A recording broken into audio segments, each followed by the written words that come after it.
établissement qui est un EHPAD associatif depuis 2018, exactement, donc ça va bientôt faire 7 ans que je suis dans cet EHPAD. C'était un EHPAD qui, comme beaucoup de structures, avait un turnover élevé, avait un taux d'absentéisme aussi qui était important, et dans lequel on retrouvait des contraintes que l'on retrouve dans tous les EHPAD, à savoir une grosse charge de travail principalement, et une cadence également assez importante. Ce qui était intéressant, c'est que lorsque je parlais avec les professionnels de l'EHPAD, enfin ceux qui restaient, parce qu'on changeait quand même un quart de l'effectif par an à l'époque, on était tout compte fait dans le champ lexical de l'usine. Alors ça va paraître bizarre de vous le dire ainsi, mais certains professionnels disaient par exemple, eh bien, on n'a pas le temps, c'est trop cadencé, on travaille à la chaîne, notamment au niveau des soignants, c'est quelque chose qu'on entendait souvent. Et ça m'a renvoyé à ce que l'on appelle l'organisation scientifique du travail, qui date de la fin du XVIIIe, début du XIXe siècle, où en effet on était dans une organisation comme ça très chronométrée, paramétrée, tout compte fait les choses avec beaucoup de procédures, de protocoles, une infantilisation, tout compte fait des professionnels, en partant du principe que certains doivent exécuter et d'autres doivent décider. Et la réponse que l'on avait apportée à l'organisation scientifique du travail dans les années 30, c'était l'école des relations humaines d'Elton Mayo, qui partit du principe, par le biais en fait, d'une expérience qu'il avait mise en place, que qu'en donnant de la latitude aux professionnels, qu'en améliorant leurs conditions de travail, on allait augmenter la productivité. Donc c'était totalement à l'opposé de ce que l'on avait jusqu'alors, où l'on paramétrait justement, de façon assez stricte, le temps de travail. Donner de la latitude aux professionnels, c'est les laisser s'organiser sur les temps de pause, par exemple, les laisser s'organiser sur leur cœur de métier, arrêter par exemple avec des fiches de tâches qui vont tout compte fait délimiter ce que les uns et les autres doivent faire, c'est mettre en place un certain nombre de dispositifs qui va revaloriser en fait chaque fonction. Ce dont je me rendais compte aussi, c'est que les professionnels avaient du mal à trouver un équilibre entre la vie perso et la vie pro, et donc on a mis en place un certain nombre de mesures qui permettent justement de trouver cet équilibre-là.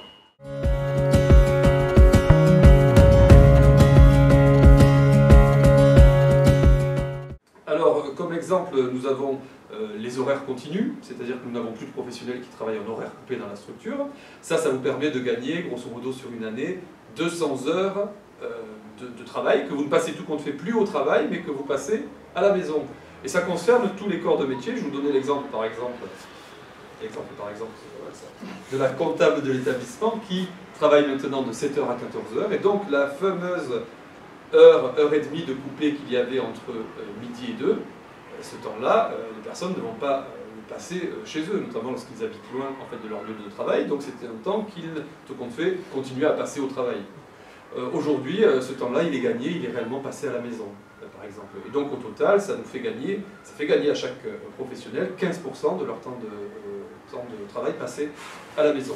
Autre exemple, les jours de repos fixe. Chaque professionnel a la possibilité de choisir une journée où ils ne travailleront jamais. Pourquoi? Parce qu'en effet, on n'est pas souvent au travail les week-ends, et lorsque l'on travaille les week-ends, les repos hebdomadaires varient en fait d'une semaine sur l'autre. On a même des fois des structures, et c'était le cas chez nous, où on a des roulements de 4, 5, voire 6 semaines. Ce qui est extrêmement difficile pour se repérer, s'organiser, et sur un plan perso, organiser sa vie personnelle. Dans ces roulements-là, on ne sait jamais réellement comment est-ce que l'on travaille. Voilà. C'est assez compliqué.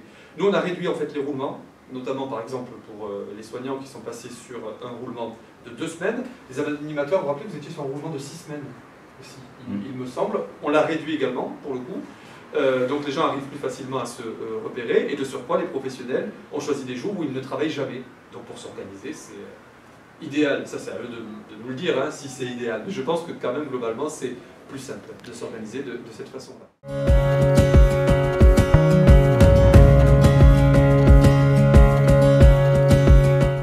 Dans la structure, parce que j'avais déjà expérimenté ça par le passé dans d'autres établissements, dans le polyhandicap pendant 8 ans et dans la protection de l'enfance pendant une dizaine d'années. Et quelle que soit donc la nature de l'établissement, le budget de l'établissement, le statut de l'établissement, public-privé, voilà, ça fonctionne.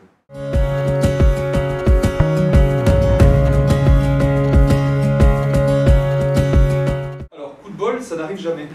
Et je peux vous le dire parce que ça fait donc maintenant presque 20 ans que j'expérimente cette méthode.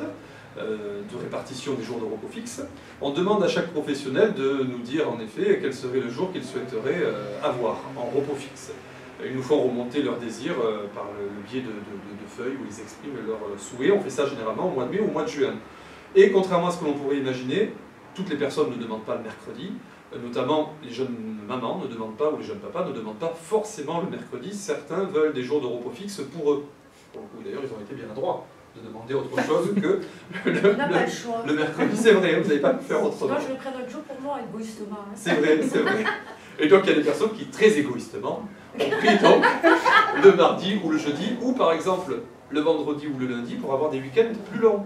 Donc vraiment, on peut trouver vraiment un intérêt à avoir en repos fixe un autre jour que le mercredi.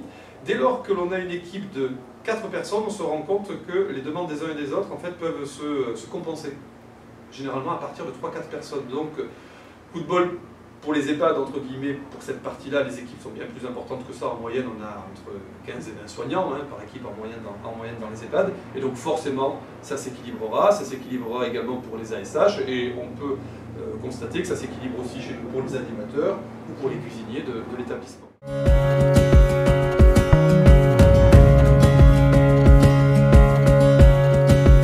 Une autre des dispositions, c'est le fait de travailler plus de 7 heures. Travailler plus de 7 heures, c'est-à-dire 10 heures ou 12 heures, vous permet de revenir moins souvent, tout compte fait, dans l'EHPAD ou dans le CIAL. Et lorsque l'on travaille par exemple 12 heures, on va occuper tout compte fait 2 postes dans une journée. On va effectuer les soins du matin et on va effectuer les soins de l'après-midi. La charge de travail pour la personne, elle sera la même en 12 heures ou en 2 fois 7 heures, parce qu'il y aura toujours autant de toilettes à effectuer par exemple le matin et l'après-midi que l'on fasse 7 heures ou 12 heures. Mais la charge de travail ressentie, elle, tout compte fait, elle est moins importante. Pourquoi? Parce que les professionnels ont le sentiment d'avoir plus de temps pour s'organiser, plus de temps pour poser. Je le rappelle, les professionnels organisent leur temps de pause comme ils le souhaitent. Et donc tout compte fait, on rejoint la fameuse notion de latitude au travail. Plus on a de temps pour effectuer un travail important, et moins on a le sentiment que ce travail-là est cadencé dans les faits. Et donc le rapport au travail est plus positif lorsque l'on travaille généralement sur des grosses journées que sur des petites journées. Peut-être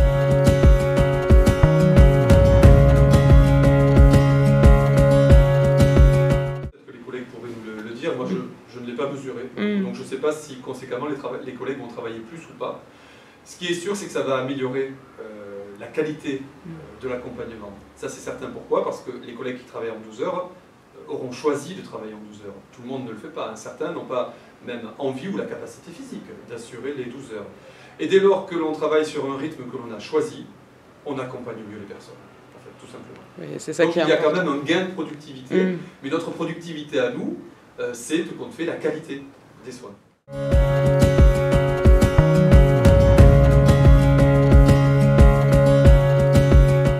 j'ai choisi de travailler en 12 heures, mais je travaille le matin aussi, par contre, donc c'est pas la même journée à 12 heures à l'EHPAD. Mais du coup, j'ai une tournée, c'était du 7h30, 13h, du coup, qui est assez lourde en soins. Il y en a 5 bénéficiaires qui sont à 2, pour montrer la charge.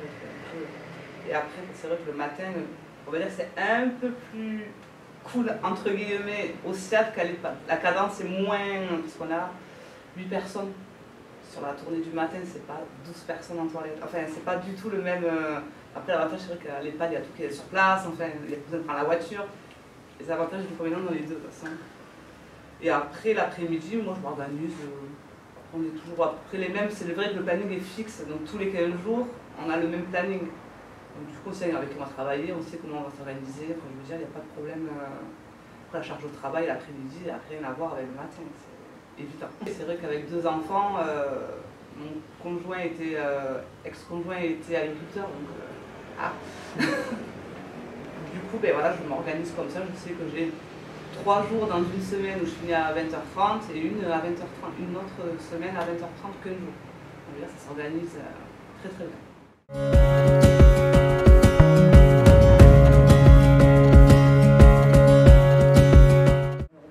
Pareil, j'ai choisi essentiellement des 12 heures.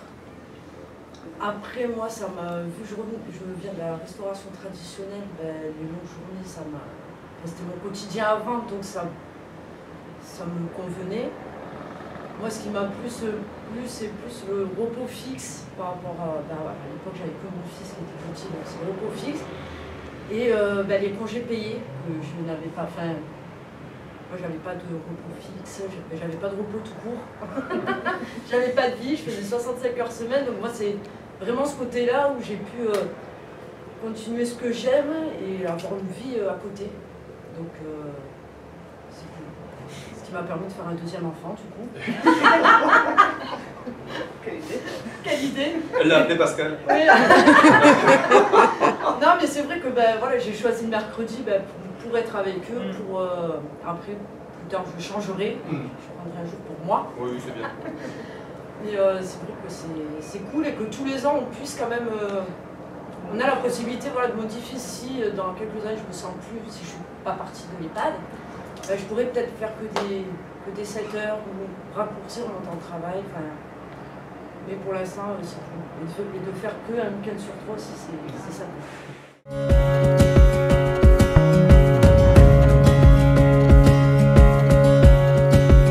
Moi, je dirais que toutes les mesures sont importantes et que plus il y a de mesures qui vont pour le bien-être et la qualité de vie au travail, mieux c'est.